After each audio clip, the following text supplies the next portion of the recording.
Hi everybody and welcome back to my Booktube channel. In today's video we're going to be tier ranking popular dark romance books. I've done this for popular fantasy books and you guys absolutely loved that video. And I've also ranked some special edition book subscriptions before. Let me know if you want me to tier rank anything else in the comments below. I love filming these, it's so fun. But a couple of disclaimers before we dive in. These are all dark romance books that I have read, so if you're thinking of leaving a comment being like, where was this book? I just haven't read it yet, I'm getting around to it. But that being said, please leave me your dark romance recommendations down below. Point two is there might be some negativity in these videos. Some of these are lower tiers and I am going to put some books into them, so if you're not one that likes negative reviews then feel free to skip this one. And disclaimer number three, I read dark romance kind of across the spectrum of darkness. I don't read a ton of what I would consider to be pitch black romance, although there is a couple in here, but my ratings and rankings have nothing to do with how dark something is. It's more to do on just like how I enjoyed the book. Did I vibe with it? Did I rate it well? Did I not rate it well? What didn't I like about it? All of those different factors go into this, not just how dark it is. Before we dive in, make sure you've dropped a like on this video. It really helps out, and if you haven't already, subscribe. I think like 50% of you that are watching these aren't subscribed. You should be. It's free and it really helps out. Without further ado, let's dive into the tier ranking. I'm going to start by explaining what the tiers are going to be for this video. So at the top we have God tier reads. These are things that I've rated 5+ stars. They're things that I think every dark romance reader should have their hands on right now. If you haven't read any I put into this category, I highly recommend them. I highly recommend you pick them up immediately. Drop whatever you're doing, read these books. Next down from that is you should have these on your TBR. These are dark romance reads that I think are really good. I think lots of people would love them. I don't think you need to urgently run and buy them or anything like I do with the God tier, but like these are ones that you should probably put on your TBR if you haven't read them already. The middle tier is like, these were pretty good. These are kind of my 3-star reads, ones that like I would recommend, but maybe with a caveat, like if you like this specific subtrope, I'd recommend them, that kind of thing. Next down, we have probably give these a miss. Again, all of these are just my opinions, but these are dark romance books I've read that I'm just like, meh,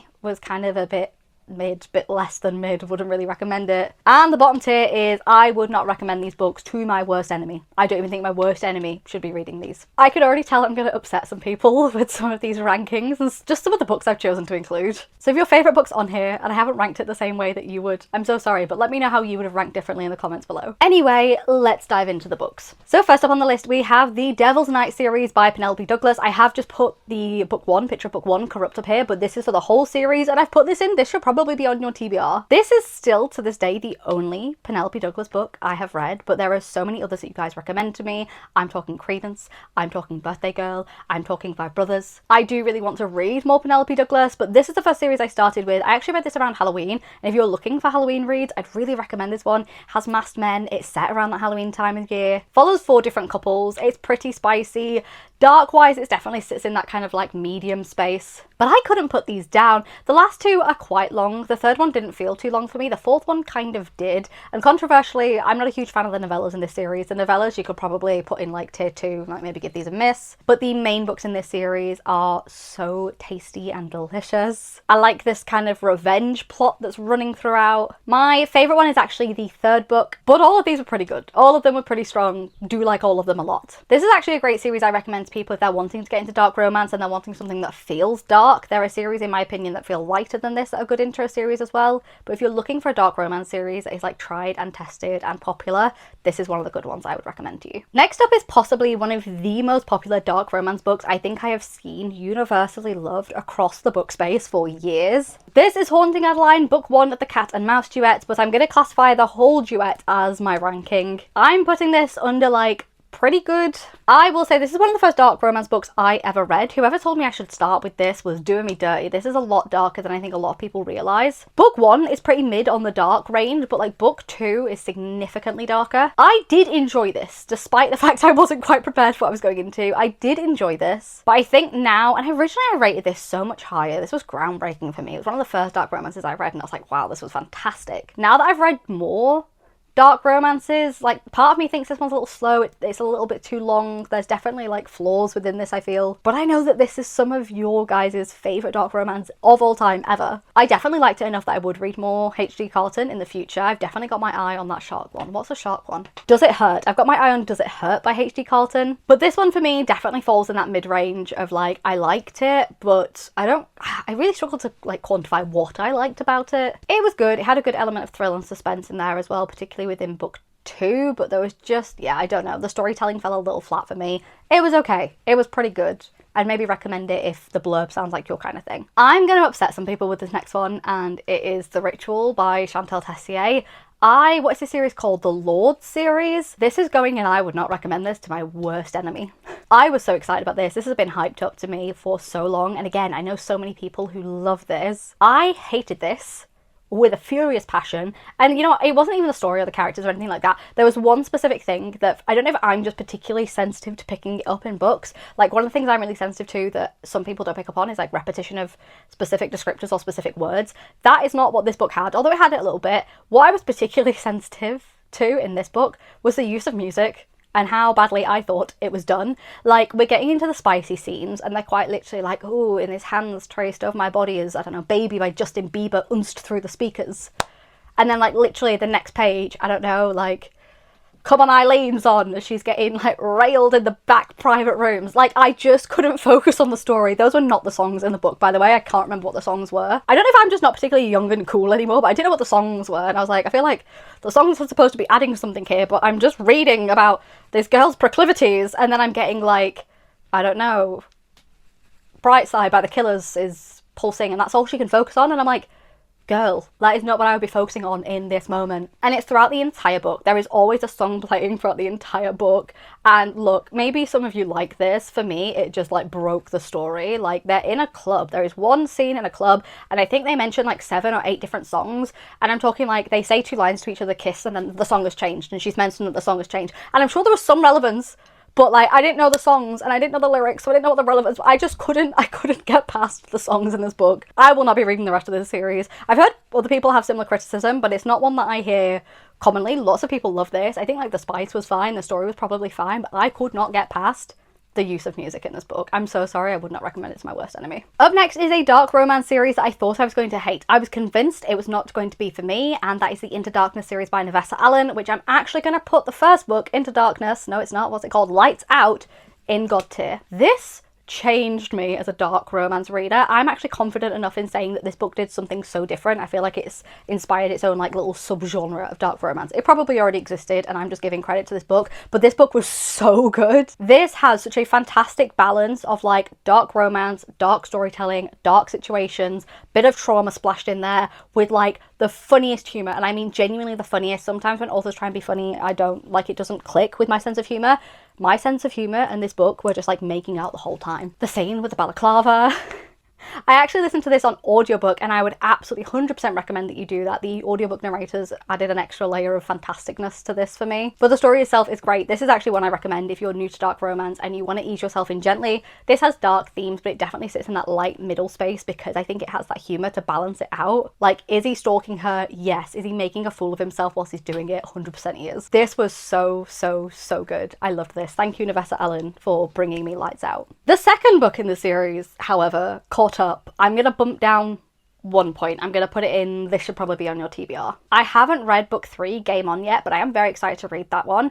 I don't know what it was about book 2 for me. Some of that humour wasn't in book 2. The storytelling and the spice was immaculate, but I think I was just expecting a bit more humour in there because that's what we got in book 1, and I think that's what I loved so much about book 1 was that balance. So whilst book 2 has a bit of it, just for me personally, enjoyed the story, but I think I went in with expectations that were super sky high because of book 1, and then disappointed wasn't really the word, but I guess I just got something slightly different than what I was expecting. It was still good, storytelling wise perfect, story wise great, plot wise great, spice wise fantastic, loved the characters, loved the spice, loved the continuation of the story, just didn't really have like the humour in it that I was looking for. But still a really great read. I wouldn't say that I'm not going to read the rest of the series or anything like that. I am just hoping book 3 is a bit more like book 1 than book 2, if that makes sense. Next up is a series that was actually recommended to me when I was brand new to reading dark romance, and that is the Emily McIntyre Twisted series. So I'm going to put them all under pretty good. Again, this is one that I enjoyed a lot more at the time that I was reading it, but I think it's because of one of the first dark romance series I'd ever read. I didn't really have too much to compare it to. I could just tell I liked the genre,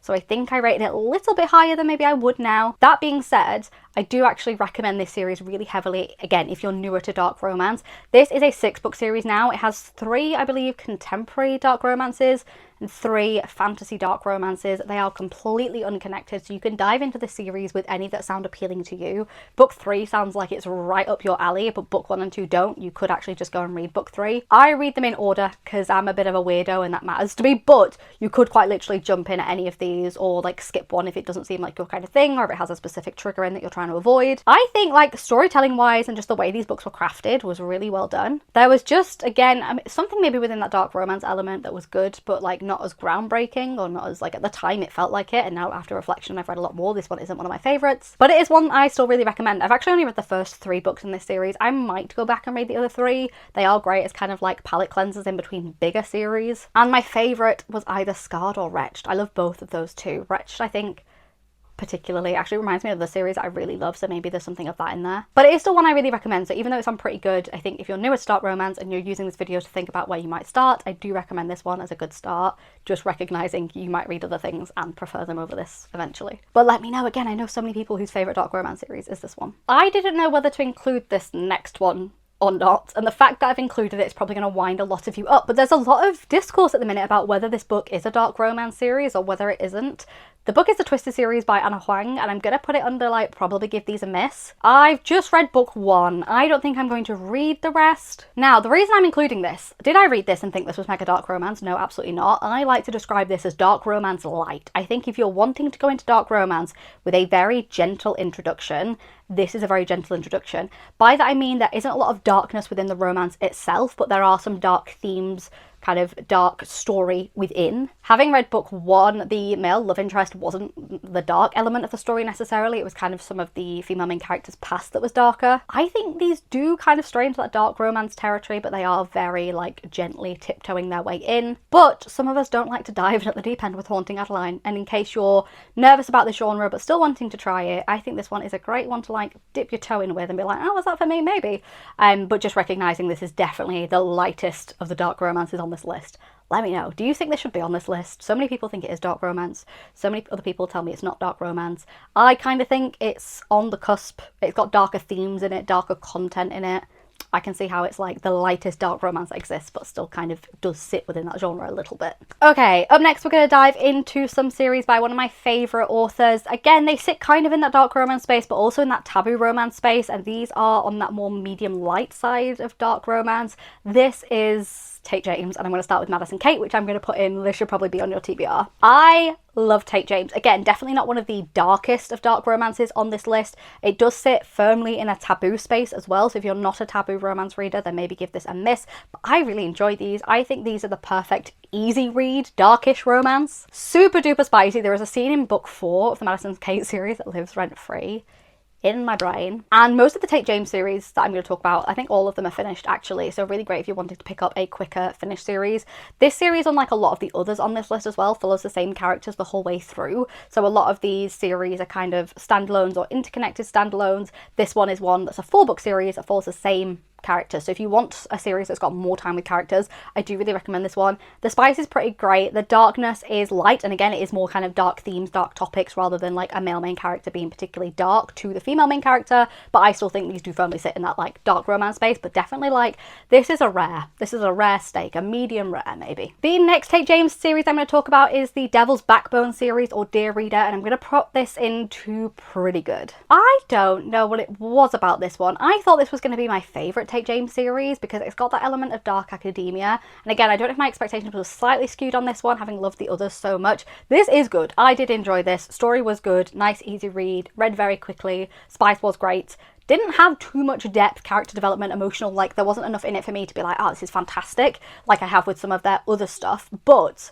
this is pretty good. I would recommend it, particularly if you're looking for something with that kind of academia setting, secret societies kind of vibe. I did enjoy it for that element. However, Tate James's Hades series, I am going to go ahead and put into God tier. All 3 of the series I've mentioned so far are waichus, so they do have a heavy element of taboo in them. This one specifically has a bit of age gap taboo, but there is something about like how strong and morally grey the female main character in Hades series is. She is Hades. She is Lord of the Underworld, you know? Every series I'm including in this video, by the way, are contemporary romances rather than fantasy dark romances. If you want to see a tier ranking of fantasy dark romances, let me know, because I could do that too. But I try to keep this just to contemporaries. Of all the ones that Tate James has written, this is the one that I just vibe the strongest with. I think this one is slightly darker as well. A little bit more focus on this like criminal underground network. Very spicy, very tasty. I enjoyed the age gap, but I also enjoyed, I think he's called Lucas. It's been a few years since I've read this one, which is like this young guy that she just like picks up along the way, who is like the absolute goldenest retriever that you've ever seen in your life. Everything about this one was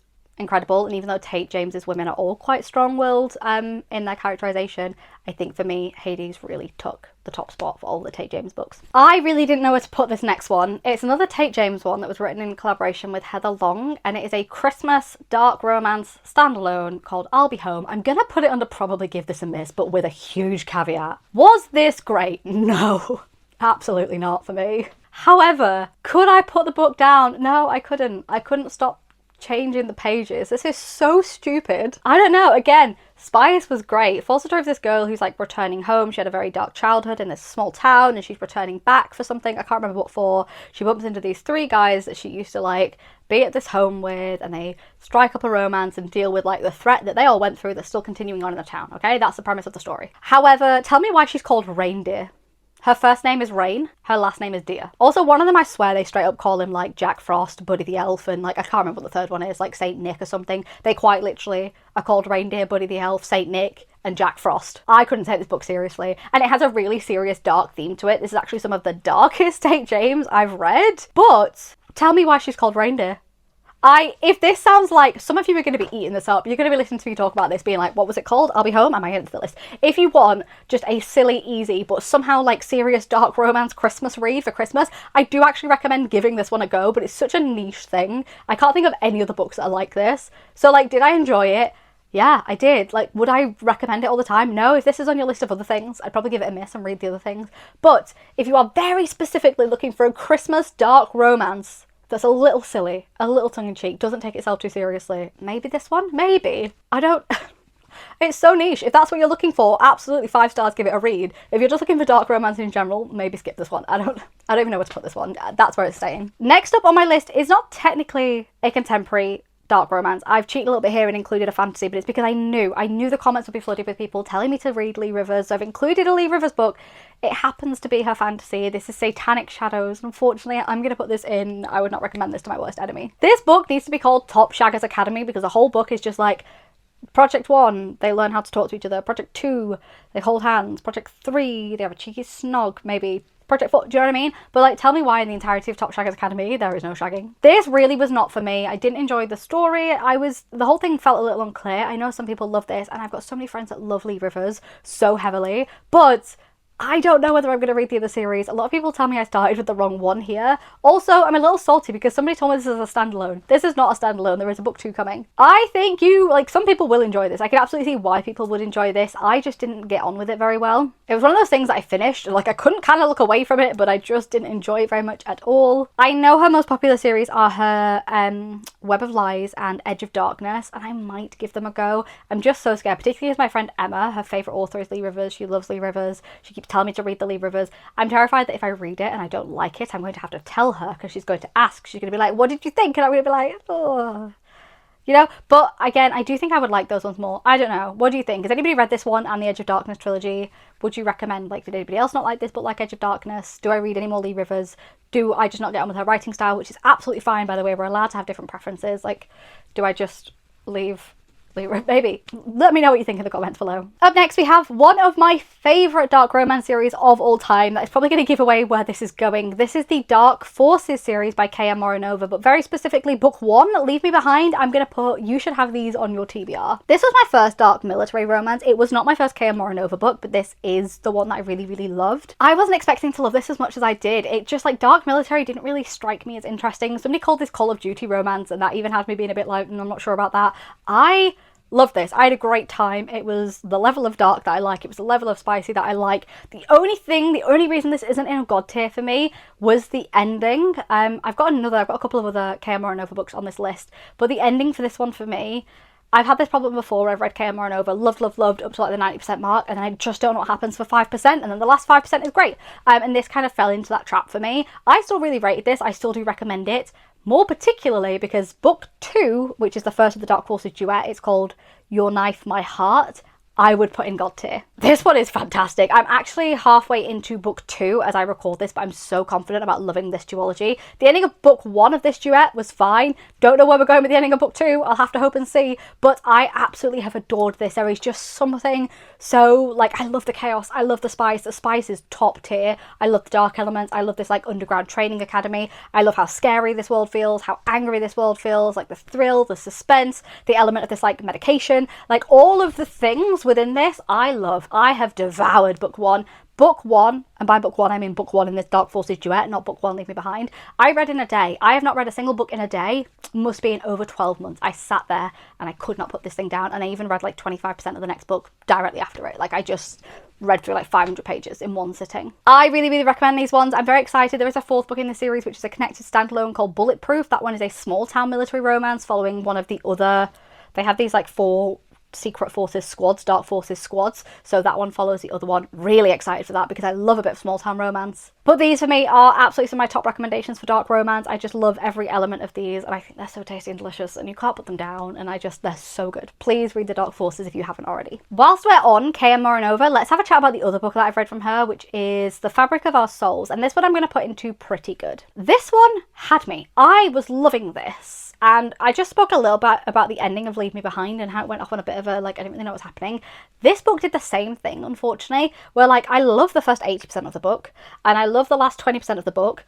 They are not the same book. Like, these are two, I wish one was a book and the other one was a book, and, like, just a new idea is introduced in the last 15-20%, and I didn't hate the new idea. It just felt so disjointed from the main bit of the story, and I just wish that she'd stuck with this main bit and finished it and then used this idea for a second book in the series maybe. I don't know. I enjoyed this. I do recommend it. Particularly this one is set at a psychiatric asylum, and it also has like a bit of a slasher vibe going on. If any of that sounds like your cup of tea, which it is mine, I really, really enjoyed this. Again, love the romance, love the fear within this one. It was really fantastic. I cried.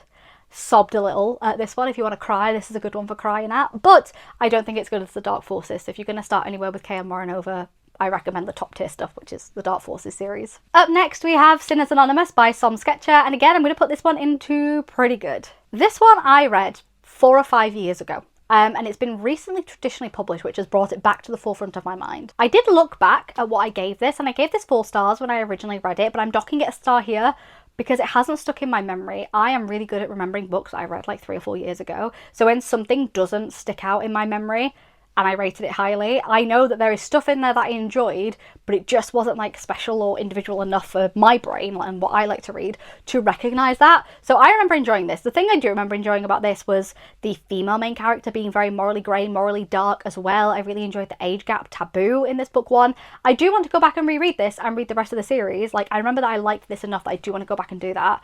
But the fact that I can't remember too much about this, kind of, it was 4 years ago. Maybe I should give myself a break. Maybe I should give this book a break. But I think the fact that I don't remember tons of it, but I remember lots of other books I read around a similar time, maybe this just felt a little similar to other things. It wasn't as much of a standout for me. Again, this is just personal preference, but I've heard great things about it. The series is now finished. I think there's 4 books, so maybe I will dive back into this world. But for now, I'm recommending it as pretty good. If you said to me, Becca, you read that book, should I read it? I'd probably go, yeah, probably. Like, if it sounds like your cup of tea, give it a read. On the contrary, on the next book, I think I've actually added a point. This is Scream for Us by Molly Doyle, and I'm putting this, you should probably have this on your TBR. Was this a good book? Maybe, but I think everyone should have this on their TBR. Everybody should experience this book once. This is set around Halloween, so I would recommend saving it for Halloween read, depending on whether you read that kind of spooky stuff all year round. But I think from memory it's set on Halloween night, so I quite enjoyed it as a Halloween novella. They have changed the cover of this recently, so I don't know if it's been through a re-edit or if they've lengthened it or anything's changed with it, but when I read it, it was a pretty short novella, but it was just so wild. This book was wild. The stuff that happens in this book, crazy. Like, it's delicious dark romance, it's got loads of spice, it's over a really short period of time, it feels really intense, but I just remember reading it and being like, they're doing what? What is happening? What is he doing with it? Like, I just remember being like, why? But it was really good, and I think everybody should read it at least once. Put it on your TBR if you're a dark romance fan, you're looking for a fun Halloween read that's pretty short. This is one. This is one. This is all those things I just said. Next up, we have what I think is quite possibly my favourite dark romance book of all time, which is a very bold claim. Obviously, it's going into God tier. This is Nocardia by Carrie Lake. This has, for me, the perfect recipe for a dark romance book. It's in that, like, medium dark. I'm going to say on the steak scale of rating dark romance, this is a medium well steak, with, like, blue being very light dark romance and charred, burnt steak, crispy dark being, like, pitch black romance. This is kind of within that medium well space, so a little bit darker than a lot of the other stuff on this list. Everything about this, chef's kiss, phenomenal. I don't think I've read a dark romance book that hit harder than this. It has dark themes with its storyline. It's got a darkness element to the romance. It has morally grey female and male characters. It has this element of, like, gore that I really enjoyed. This kind of, there's these parasitic worms that are involved in the storyline and the plot. Oh my god, these worms are terrifying. I'm so glad they don't exist. Well, I hope they don't exist in real life. This is where I find out they do. Somebody in the comments is like, yeah, that's a thing. Nightmares for the rest of my life. But the other thing I loved about this is its juicy dark academia setting. The fact that it's at this gorgeous gothic historical, like, university that she's studying at. It's a teacher-student, like, taboo forbidden romance. He is twisted in every way, shape and form. She's had and still has very dark circumstances surrounding her family and her upbringing, her life. I just think this did absolutely everything so perfectly, and it had me rooting for them. I love a dark romance. Like, sometimes I'm like, wow, you guys are wild, what are you doing? Haha, this is really, like, enjoyable. This one, I was rooting for them. I was like, yeah, and so you should be murdering that person. Absolutely you should. You're fully validated in your feelings. Murder him, babe. Like, that's very much where I got with this. I love this one. I get a bit emotional about Nocardia. It is everything I love in a dark romance. This for me is like top tier. If there was a tier above top tier, it would be in there on its own. It's so good. We've got a bit of a run here of Becca's favourites. I seem to have saved some of the best for last. The next one up is also going in God tier, and this is The Loser's Duet by Harley LaRue. There is a prequel novella that I recommend reading as part of this called The Dare, and I recommend reading that before reading the duet, but just consider this one image of the duet to be like all three, the novella and the duet. This is less dark than some of the things on this list. It definitely fits into that taboo romance space as well. And this book was first pitched to me, and I was looking at reading it because I enjoyed some of Harley LaRue's other stuff like Her Soul to Take, and I was like, I'm gonna read The Loser's Duet. What do you think, friend Laura? And Laura was like, Becca, I don't know how to tell you this.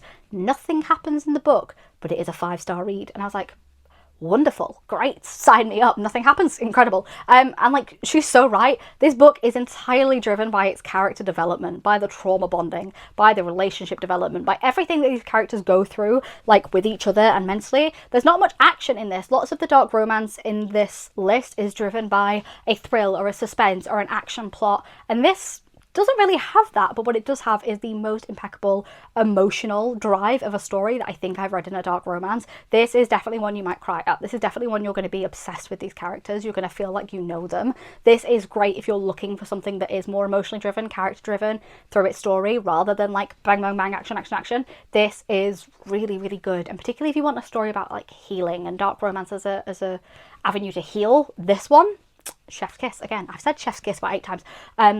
Sous chef's kiss, I don't know, it's just really good. It's fantastic. I ran out of words to explain how something can be good, fantastic, chef's kiss, god tier, delicious, tasty, mwah, like all of it.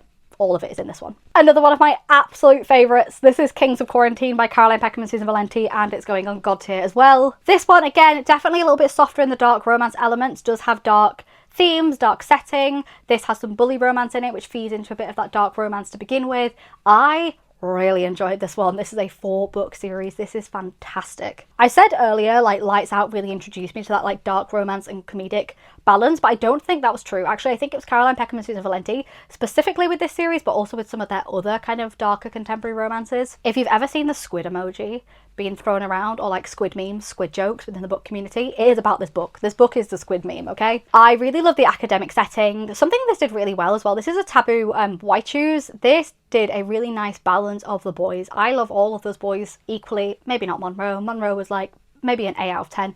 The rest of them were 10 out of 10s, but I'll let him off, you know, we can't all be perfect. This was so good. I loved all of our male characters. I loved our female main character. I loved the setting.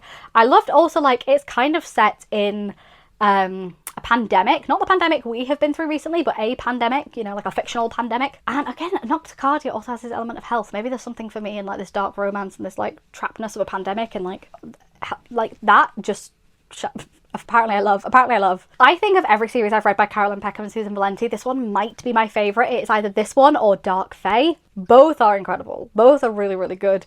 This one, I don't know, there's just something in this I love. I've reread it recently as well, actually a year or two ago. Loved it just as much the second time round.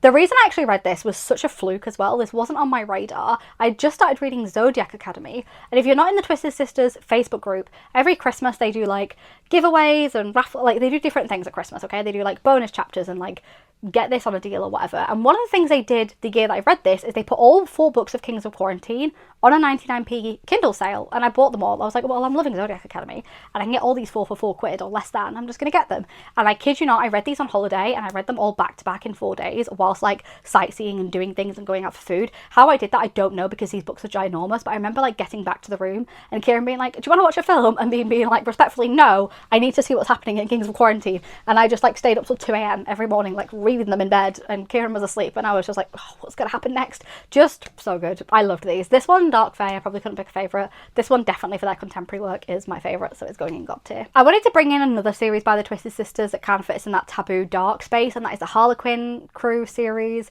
This one I'm gonna put in pretty good. I enjoyed this. I think there was just something, this has the same kind of humour, the same like British wit to it that I enjoy, same level of spice.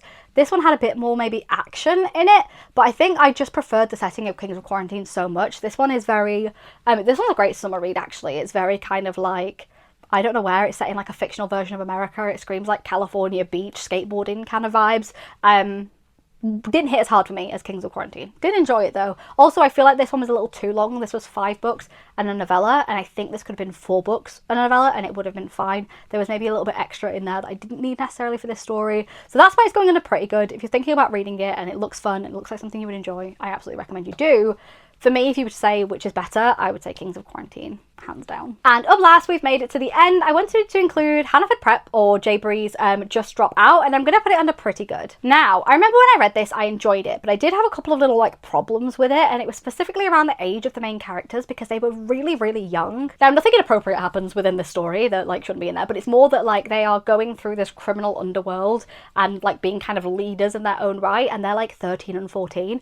And at 13, I don't know, maybe it was just me, I was still into like Groovy Girl and I didn't know which bus to take. You know what I mean? We're all different, but like seeing these 13, 14-year-old characters go through what they were going through just felt a little unbelievable. My brain actually was like automatically pretending they were 18, 19. So the whole point of me saying this is they have recently re-edited and re-released this series, and I think one of the changes that they've made is they have aged the characters up. So I'm really excited to dive back into this and see how that impacts the story. I did really enjoy this one when I read it, but as I said, there was just a couple of things that stopped it from being like really great. It was good, the story was good. Actually, particularly the trilogy that follows on for this, that follows like a side character, that was incredible. But I wanted to include this one because if you haven't seen it's been re-released, or you haven't had this one on your radar, I do think you read it, particularly because J. Bree's other series, her Broken Bond series, is so popular. I feel like this one's a little bit more less spoken about or underrated, and I really do want to see this get more popular. So let me know if you've read this before and now that it's been re-released. Let me know how you felt about the changes, or if you've read the re-release version recently, let me know how you found it. And you've made it to the end of the video. If you've made it this far, leave me like a little crystal ball emoji in the comments. I love filming these tier rankings. They are absolutely so fun to do. It is like 32 degrees in my house right now. My mic has died, my camera has died, I'm sweaty. I hope this video is okay. Let me know in the comments if there's any you really disagree with me on. Is there a book I rated high that you don't like, or a book that I rated low that's like one of your favorites? Let me know in the comments. I love that we all love different things. There is truly books out there for every reader, and there is truly readers out there for every books. But I hope this video was at least helpful in helping you prioritize your TBR. If you know we have similar tastes, or if you've been looking for a specific dark romance book, maybe this has given you some ideas of ones you can download. I think every single, if not most, books included on this list are available on Kindle Unlimited as well, so perfect opportunity to try some of them out if you do have a KU subscription. But that is everything. Let me know if you want me to do any more of these tier rankings on any other genres, but other than that, I will see you in the next one.